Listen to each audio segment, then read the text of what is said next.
It has really helped the people. Now we have 200 women working on it, and they are being paid well. Before, people used to migrate, but nowadays they just follow the line of the Great Green Wall for jobs. They no longer leave. They buried plants in the African desert, and everyone called them crazy. 10 years later, scientists are speechless at what they found. What emerged from the sand has left the entire world in shock. 500,000 starving people were given up for dead. But then this happened. The Sahara Desert itself began retreating. Trees appeared where nothing could grow for decades. And now,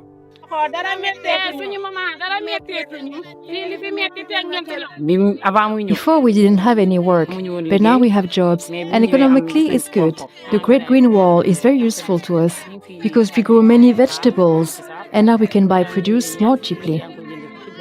the truth behind this unbelievable transformation is finally being revealed. What you're about to see will change everything you thought you knew about solving world hunger.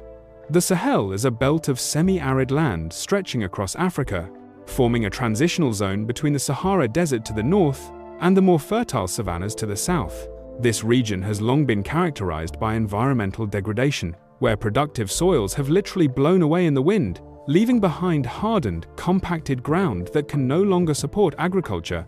When land reaches this degraded state, local communities lose their ability to grow food, raise livestock, and sustain their traditional ways of life. The result is a cycle of poverty and hunger that can persist for generations. The United Nations World Food Programme, widely recognized as the largest humanitarian agency on the planet, has historically functioned as a first responder to hunger crises. When disasters strike or conflicts erupt, the organization mobilizes quickly to provide emergency food assistance to affected populations. However, in recent years, the World Food Programme has expanded its mandate beyond emergency response. Rather than simply treating the symptoms of hunger, the organization has begun addressing the underlying causes, particularly the environmental degradation that makes it impossible for communities to feed themselves. What makes this approach different from traditional aid programs is its focus on fixing the fundamental problem. When soils erode and land becomes desert, no amount of temporary food assistance can create lasting food security. The only sustainable solution involves repairing the damaged ecosystems themselves, restoring the soil's capacity to hold water and nutrients, and rebuilding the natural systems that make agriculture possible. At the heart of these restoration efforts is an initiative known as Africa's Great Green Wall. The concept is ambitious in scope. The project involves planting a massive strip of trees across the African continent, creating a living barrier designed to halt the southward expansion of the Sahara Desert. The vision is to establish an 8,000-kilometer stretch of restored land, running from Senegal on the Atlantic coast to Djibouti on the Red Sea. However, the reality of the Great Green Wall is more complex and nuanced than the simple image of planting trees might suggest. The project encompasses a wide range of land restoration techniques, water management strategies, and agricultural practices. Different regions require different approaches based on local conditions, soil types, rainfall patterns, and community needs. What works in one area might not be appropriate for another, requiring careful planning and adaptation to local circumstances. The areas where these restoration projects are taking place are not easily accessible to outside visitors. Many of these regions face security challenges, with some experiencing ongoing conflicts or the presence of armed groups. Access to these zones is typically restricted and carefully controlled. The World Food Programme, however, operates in some of the most challenging environments on Earth, working wherever hunger exists regardless of the security situation. This unique access allows the organization to implement and oversee restoration projects in places where few other international organizations can operate. The scale of the environmental challenges facing the Sahel cannot be overstated. Decades of overgrazing, deforestation, and unsustainable farming practices stripped away the topsoil across vast areas. Climate change has intensified these problems, with rainfall patterns becoming increasingly unpredictable and extreme weather events growing more frequent. The combination of human activity and changing climate conditions has created a situation where productive land is actively turning into desert at an alarming rate. For the communities living in these affected areas, The consequences of environmental degradation are immediate and severe. When the land can no longer support crops or livestock, families face impossible choices. Some abandon their homes and migrate to urban areas or attempt dangerous journeys to other countries. Others remain but become entirely dependent on food aid for survival. Children suffer from malnutrition, which affects their physical and cognitive development. The social fabric of communities begins to break down as traditional livelihoods become impossible to maintain. The restoration work being undertaken across the Sahel represents a fundamentally different approach to addressing these challenges. Rather than accepting environmental degradation as inevitable or focusing solely on emergency food distribution, these projects demonstrate that damaged ecosystems can be repaired. With the right techniques, investment, and community involvement, land that appears completely lifeless can be brought back to productivity. The implications of successful large-scale restoration extend far beyond individual project sites. When land is restored in one area, the benefits ripple outward to surrounding regions. Restored vegetation helps to stabilize soils across broader landscapes. Trees that are planted create microclimates that benefit neighboring areas. Water that soaks into restored land recharges underground aquifers that serve entire regions. These cascading effects mean that the impact of restoration work extends well beyond the immediate boundaries of treated areas. Niger serves as a particularly important case study for understanding what large-scale restoration can achieve. The country faces some of the most severe environmental challenges on the African continent. It ranks among the hottest nations on Earth, with temperatures that regularly exceed 40 degrees Celsius during the hottest months. Much of the country receives minimal rainfall, and what precipitation does fall often comes in intense bursts that cause flooding rather than soaking beneficially into the ground. Despite these harsh conditions, Niger has become a focal point for restoration efforts. The government has embraced land restoration as a national priority, recognizing that the country's future food security depends on rebuilding degraded ecosystems. Working in partnership with the World Food Programme and other organizations, Niger has implemented restoration projects across hundreds of thousands of hectares. These projects employ techniques adapted to local conditions, drawing on both traditional knowledge and modern scientific understanding of ecosystem restoration.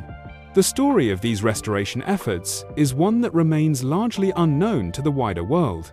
While climate change and food security receive significant attention in international discussions, the practical work of actually reversing environmental degradation and solving hunger through ecosystem restoration rarely makes headlines. Yet this work represents some of the most important environmental and humanitarian efforts currently underway anywhere on the planet. In the heart of Niger, a relatively modest area of land tells an extraordinary story of transformation. Within just 5 square miles, 5 neighboring villages have come together to undertake an ambitious restoration project. The numbers alone are striking. These communities have planted approximately 100,000 trees and distributed around 20 tons of grass seed across the landscape. The results are visible to anyone visiting the site. The land, once barren and lifeless, is beginning to show signs of recovery. Green shoots push through the soil. Young trees establish their root systems. The earth itself seems to be awakening from a long dormancy. However, planting trees and scattering seeds represents only the beginning of the restoration process. The critical question that determines success or failure is whether these newly established plants can survive long enough to become self-sustaining. In the harsh environment of the Sahel, survival is far from guaranteed. The key factor is water. Without adequate moisture, even the hardiest plants will wither and die, and all the effort invested in restoration will come to nothing. Ensuring that plants receive enough water in a desert environment presents a significant challenge. The Sahel experiences what environmental scientists call the flood and drought cycle, a pattern that makes conventional agriculture extremely difficult. For 9 months of every year, the land receives virtually no rainfall. The soil becomes parched and cracked. Any remaining moisture evaporates quickly under the relentless sun. Rivers and streams dry up completely. The landscape takes on the appearance of a lifeless wasteland. Then, when the rainy season finally arrives, the precipitation often comes in intense, concentrated bursts. Rather than soaking gently into the ground, the water rushes across the hardened surface. The soil, baked hard by months of heat and dryness, has lost its capacity to absorb moisture. Instead of replenishing the land, the rainfall creates flash floods that surge through low-lying areas, causing destruction and washing away topsoil. This paradox lies at the heart of the region's environmental crisis. Water is scarce for most of the year, yet when it does arrive, much of it is lost to runoff rather than benefiting the land. The solution to this paradox lies in an ancient water harvesting technique that has been used in the Sahel for generations. The structure is called a half-moon, named for its distinctive crescent shape when viewed from above. Despite its simple design, this traditional technique has proven remarkably effective at capturing and storing rainwater. The half-moon creates a depression in the ground, with raised edges that form a barrier. When rain falls, the water flows downslope until it encounters the half-moon structure. Instead of continuing its journey across the land and eventually running off entirely, the water becomes trapped within the crescent-shaped basin. The capacity of these structures to store water is impressive. A well-constructed half-moon can hold a substantial volume of runoff, keeping the water in place until it gradually soaks down into the ground below. This process is crucial because it gives the water time to penetrate through the hardened surface layer and reach deeper soil levels where plant roots can access it. Without this intervention, the same water would simply wash away, providing no benefit to the ecosystem. The design of half-moon structures varies considerably depending on the specific objectives of the restoration project and the characteristics of the local environment. Different variations exist to serve different purposes. If the goal is to establish a forest, the half-moons might be larger and deeper, designed to support tree growth. For creating grasslands suitable for livestock grazing, the dimensions might be different. Agricultural areas intended for growing crops like millet require yet another configuration. The soil type also influences the design. Sandy soils drain quickly and require structures that maximize water retention. Clay-heavy soils drain more slowly and might need different specifications to prevent waterlogging. Despite these variations, all half-moon structures share certain fundamental design principles. The structures are always laid out following the contour lines of the land. This positioning is critical because it ensures that water flowing downslope will encounter the half-moons regardless of exactly where it travels.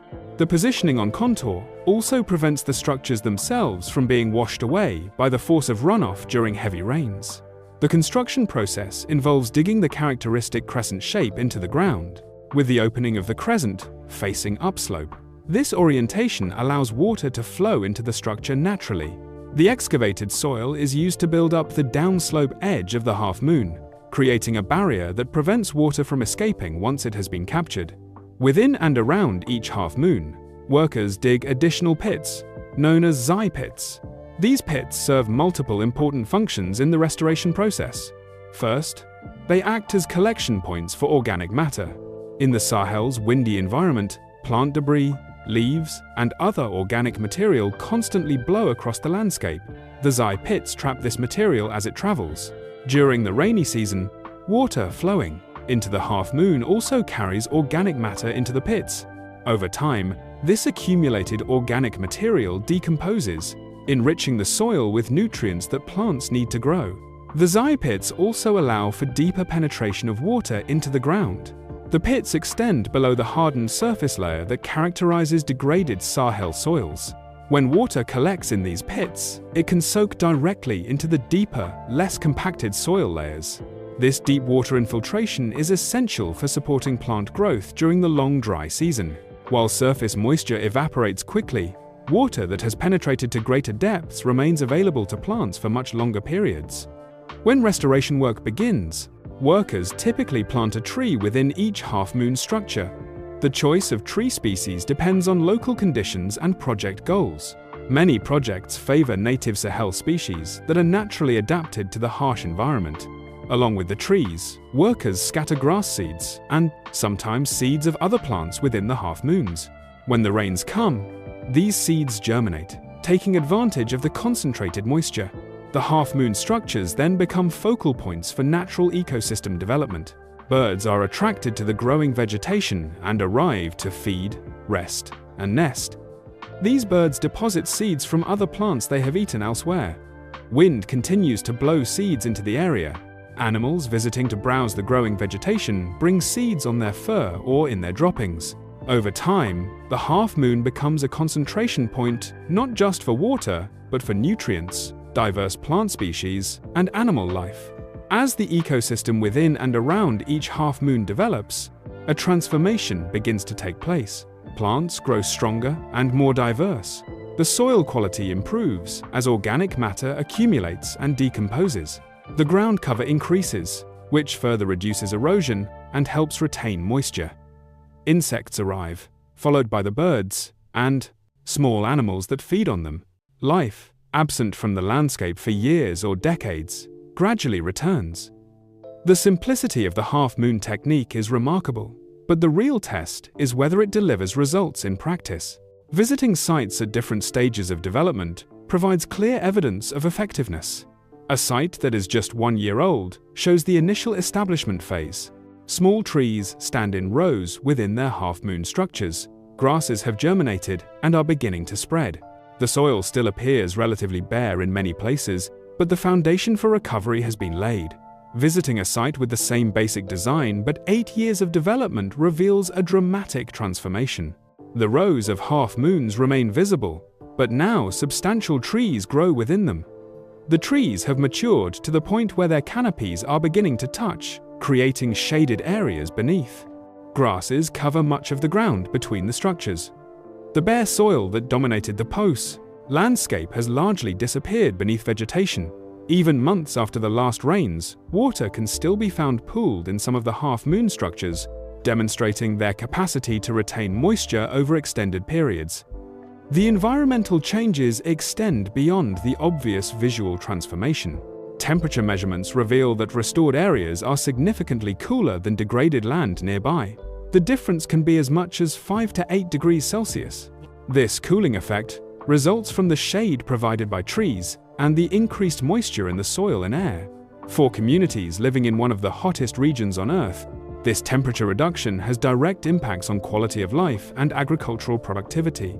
The restoration of these landscapes directly addresses food security in multiple ways. The grasses that flourish in restored areas provide fodder for livestock. In pastoral communities where cattle, sheep, goats, and camels represent primary sources of food and income, the availability of grazing land is essential. Healthy livestock provide milk, which is a crucial source of nutrition, particularly for children. Animals can also be sold or slaughtered for meat when needed. The native tree species that are planted and protected in these restoration projects serve important functions beyond their role in stabilizing soil and retaining water. Many Sahel trees produce edible leaves and fruits. During the 9-month dry season, when other food sources become scarce, these tree products provide critical nutrition.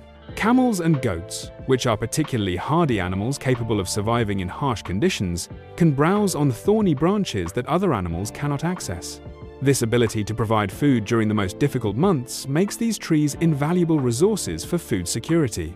The trees also provide shade for both people and animals, create habitats for beneficial wildlife, and continue to improve soil quality through their root systems and fallen leaves.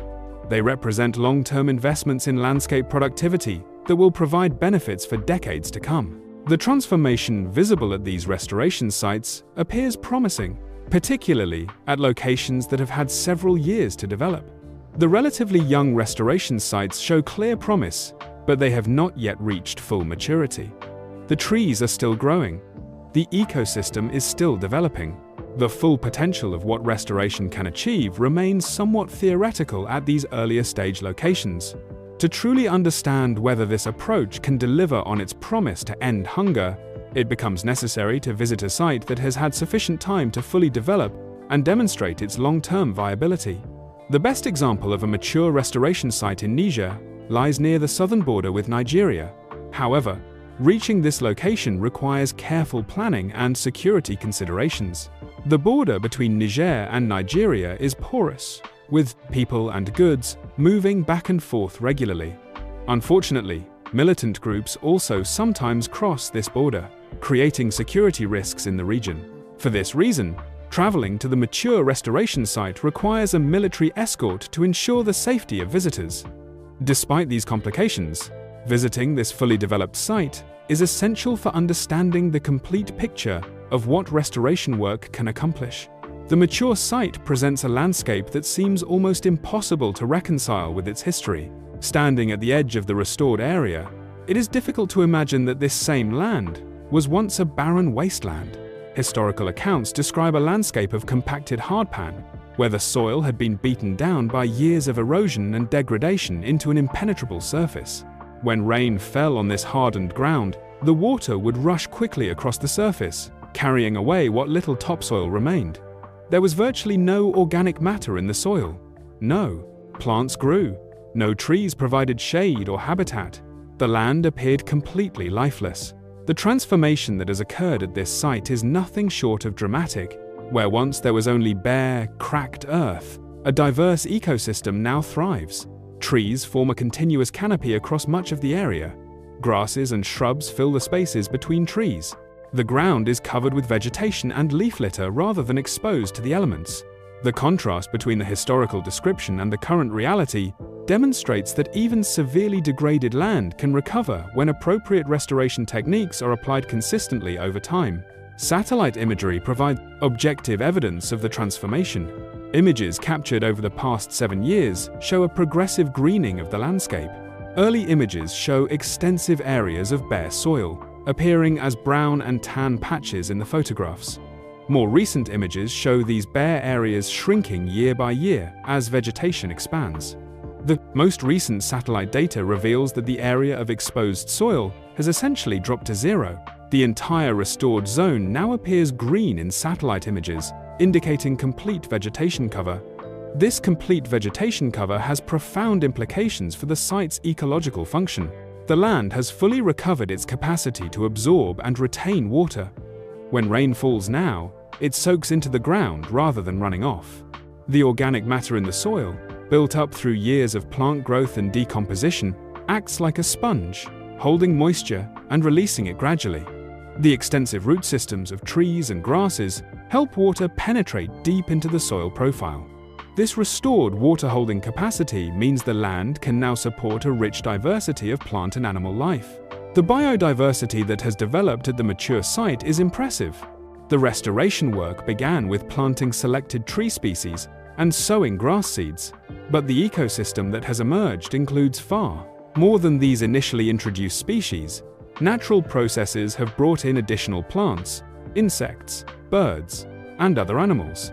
The restored area has become a functioning ecosystem with complex interactions between different species. The government of Niger has taken notice of the success achieved at this and similar sites. The country has made large-scale restoration a national priority, committing significant resources and political support to expanding these efforts.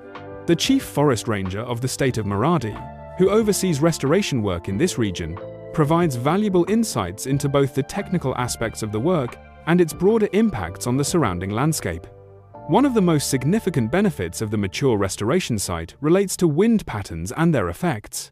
On the regional climate, the Sahel sits at the edge of the Sahara Desert, and this proximity means the region is regularly affected by hot, dry winds blowing from the north. These desert winds have a desiccating effect on the landscape, drying out soil and vegetation, and accelerating the process of desertification. Areas exposed to these winds experience more severe drought conditions and greater difficulty maintaining any plant growth. The mature restoration site, with its continuous tree canopy, acts as a windbreak. When the hot desert winds encounter the forest, the trees absorb and deflect much of the wind's energy. The wind speed drops significantly within the forested area and for some distance downwind. This wind protection has multiple benefits. The reduced wind speed means less moisture is stripped from the soil and plants through evaporation. The cooler, calmer conditions within and near the forest allow plants to thrive that would struggle in more exposed locations. The fundamental purpose of this wind protection function is to block the expansion of the desert itself, preventing the Sahara from advancing further south. Temperature measurements confirm that the cooling effect of restoration is substantial. Niger ranks among the hottest countries on Earth, with extreme temperatures that make daily life challenging and limit agricultural productivity. Within the restored forested areas, temperatures are significantly lower than in degraded zones nearby. Remarkably, This cooling effect extends beyond just the deep interior of the restored sites. Even at the edges of the forested areas, temperature reductions are measurable and meaningful. This edge effect means that the benefits of restoration spread beyond the immediate boundaries of treated land. The mature site has evolved into what ecologists would call a biodiversity net. The restored ecosystem attracts and supports a wide variety of species. Seeds blow in from surrounding areas and find suitable conditions to germinate. Birds are drawn to the trees for nesting and feeding. These birds bring seeds from other locations in their digestive systems, depositing them throughout the restored area. Small mammals, reptiles, and insects colonize the site, each playing their role in the ecosystem. The diversity of life at the mature site bears no resemblance to the biological desert that existed here before restoration began. The timing of a visit to these restoration sites matters greatly for understanding their function. During the 3-month wet season, the landscape appears lush and green. Water is relatively abundant, grasses grow vigorously, trees flush with new leaves. Visiting during this season, one sees an obviously productive landscape with ample fodder for livestock and diverse vegetation providing various resources.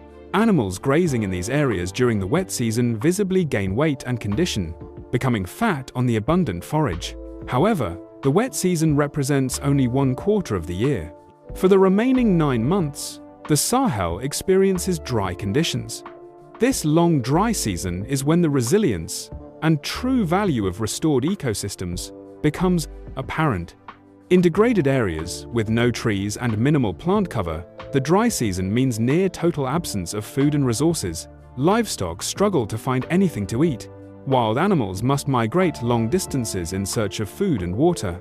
Communities face severe hardship.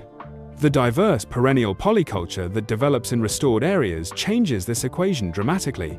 While the landscape does dry out during the dry season, it does not become completely barren. The variety of plant species present means that different types of food and fodder remain available throughout the year. Some plants produce fruits or seeds that can be harvested during the dry months. Tree leaves, though less abundant than during the wet season, continue to provide browse for livestock. The deep root systems that plants develop in restored soils allow them to access moisture that remains deep underground even when the surface appears dry. Communities make use of restored lands in multiple ways, beyond simply grazing livestock. People harvest various plants for culinary purposes, gathering leaves, fruits, seeds, and other plant parts that contribute to their diets. Traditional medicines are prepared from plants found in the restored areas. The ecosystem provides a range of yields and products that extend across the entire year, not just during the wet season. The concept of the Great Green Wall is often simplified in popular discussion as simply stopping the Sahara Desert from expanding further south. While halting desertification is indeed one important objective, the reality of what the Great Green Wall accomplishes is far more comprehensive. The project is not merely creating a barrier against the desert. Instead, it is actively rebuilding the ecological matrix of an entire region. It is restoring the fundamental environmental systems that make human habitation and agriculture possible in the Sahel. When restoration work reaches sufficient scale, the cumulative effects become truly significant. The mature site alone demonstrates impressive impacts. Within its 800 hectares, approximately 3 million cubic meters of water have soaked into the ground that would otherwise have run off the land and been lost. This represents an enormous volume of water that is now available to support plants, animals, and human communities. Even more significantly, about 15% of this captured water percolates deep enough to reach the permanent aquifer. This deep infiltration means that restoration work is actually regenerating the water table itself, creating a more stable and reliable water supply for the entire region. The effects on people's lives translate from environmental metrics into tangible improvements in well-being. A visit to a market garden in a nearby village demonstrates these real-world impacts. The market garden represents a type of agricultural activity that was simply impossible in this area before restoration work began. Over time, as restoration projects captured and retained more water, the underground water table has risen.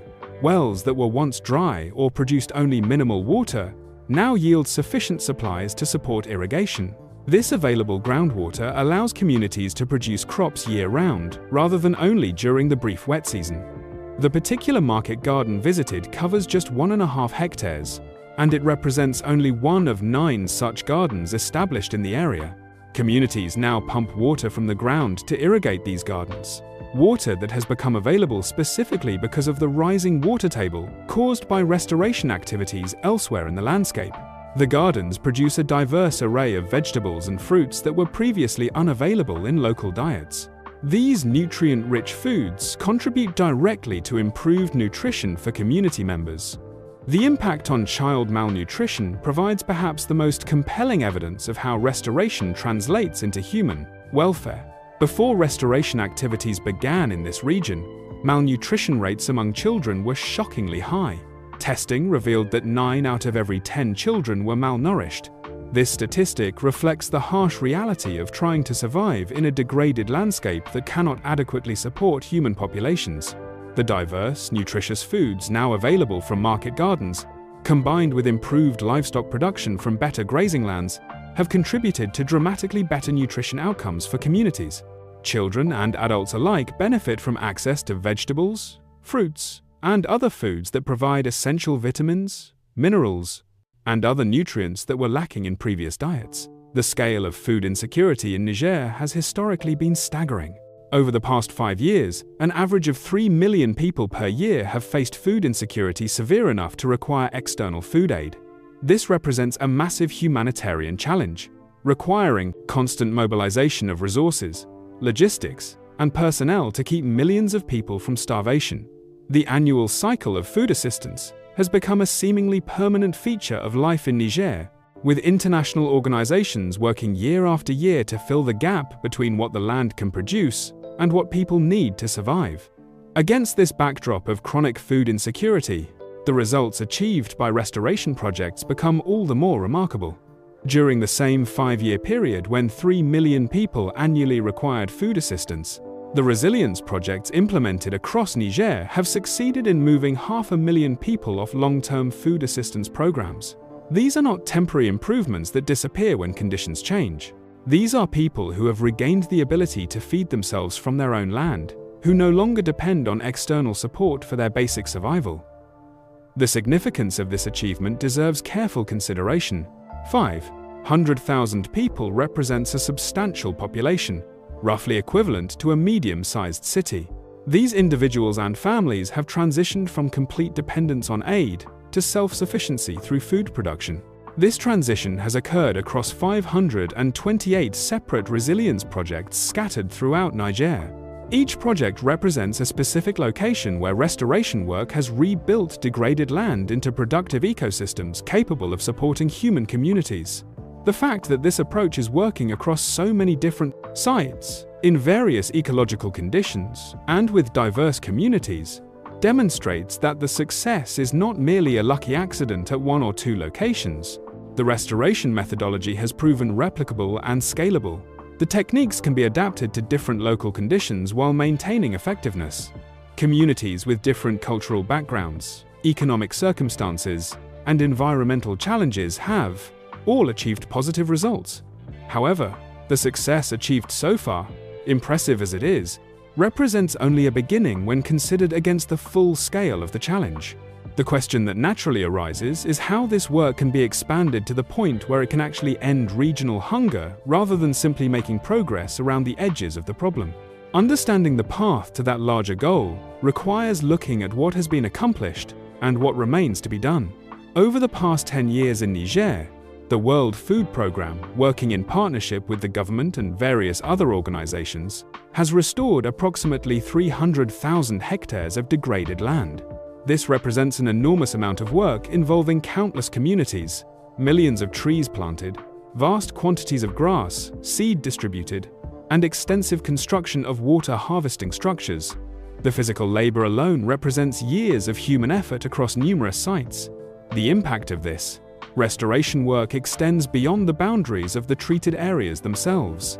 When land is restored and begins capturing and retaining water, the benefits flow to areas downstream. Water that soaks into the ground at restoration sites feeds into aquifers that serve broader regions. Communities located downstream from restoration projects experience rising water tables, even if their own land has not been directly treated.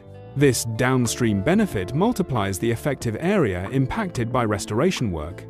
Additionally, the wind protection effects created by restored forests extend across much larger areas than just the forested zones themselves.